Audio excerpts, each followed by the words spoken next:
მოგესალმებით მეგობრებო. ვინც თვალს გვადევნებთ, თვალს ადევნებთ ჩვენს არხს. თავიდანვე და საწყისიდანვე და ვინც ეტაპობრივად გზადაგზა შემოგვიერთდა და შემოგვიერთდებით კიდევ. გეტყვით რომ გვაქვს მეურნეობა ხეხილის მიმართულებით და ასევე გვაქვს კიდევ ეწლოვანი კულტურა ნათესი ნიორი. როგორც აღმოჩნდა ნიორი ბავშვით 9 თვეში იზრდება ლოდინი რომ სასურველ შედეგს მივაღწიოთ და ბოლოს ამოღების კონდიციამდე მივიდეთ დათესვიდან ამოღებამდე ციკლის სრულად ჭირდება 9 თვე. და შესაბამისად 9 თვის მანძილზე ეს ოპერაციები რამაც ჩვენ საბოლოო შედეგამდე კარგად უნდა მიგვიყვანოს. ეხლა გაჩვენებთ ჩვენ ამ დროისთვის ეხლა არის დღეს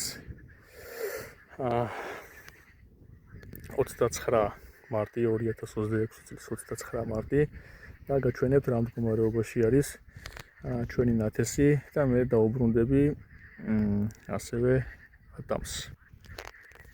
ეს არის ჩვენი ნიორი, რომელიც დაითესა სექტემბრის 9-ში, მაგრამ დაკვირვებიდან გამომდინარე ვიტყოდი მე რომ დაახლოებით აგვისტოს დასაწყისში რომ დაითესოს იქნება იდეალური.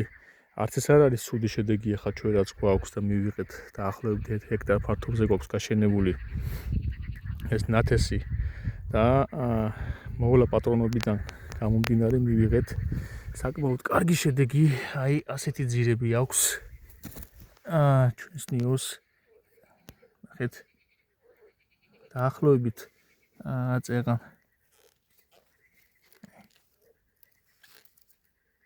საკმაოდ მსხვილი ძირი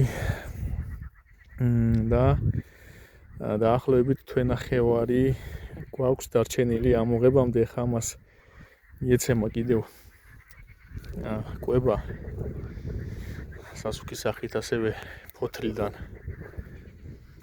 კვება მიეცემა რაც ხელს შეუწყობს მავნებლობის წინააღმდეგ მდგრადობის კუთხით რო ებრძოლოს პარაზიტებს და ჭიას.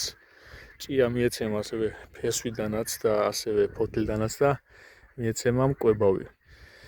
და შესაბამისად უკვე ჩვენ მივიღებთ საბოლოო შედეგს იმას, რომ გვექნება ხარისხიანი მოსავალი და პროდუქცია და მე ვფიქრობ კი არა და დარწმუნებული ვარ, რომ შემდეგი წლისთვის შევინახავ ამ ნიორს და იგივეს დავაბრუნებ მიწაში, იმიტომ რომ საკმაოდ კარგი მოსავალი მოვიდა რა.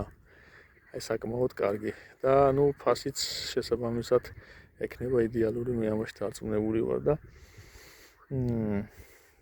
ჩემი პრაქტიკიდან გამომდინარე მე რასაც ვაკეთებ და რასაც უყურებ თეორია ერთია, პრაქტიკა და გამოცდილება მეორე და მე ჩემი პრაქტიკაზე დაყრდნობით მივიღე ეს შედეგი გაფენილი მაქვს წოთოვანი სარწყავი სისტემა, საიდანაც ვაძლევ კვებას, იმიტომ რომ ყველაზე კარგი საკვები აპარატი არის ფესვი, იმიტომ რომ ფესვიდან იღებს ძირითადად ნებისმიერი მცენარე თუ ხემცენარე კვებას და შესაბამისად იძლევა იმ შედეგს, რა შედეგიც გვინდა რომ მოვიღოთ. ეხლა ფოთლიდან მიცემული კვება კი რაღაცას აკეთებს, მაგრამ ეს არის როგორც დესერტი რა, აი კვების ბოლოს დესერტი რომ დააყოლოთ, იგივე არის მცენარესთვის ფოთლიდან მიღებული კვება. ფოთლიდან რაც აუცილებელია უნდა მიეცეს სოკოვან დაავადებებზე და მავნებლებზე, მაგრამ ზრდა განვითარებისთვის ყველაზე კარგი ვარიანტი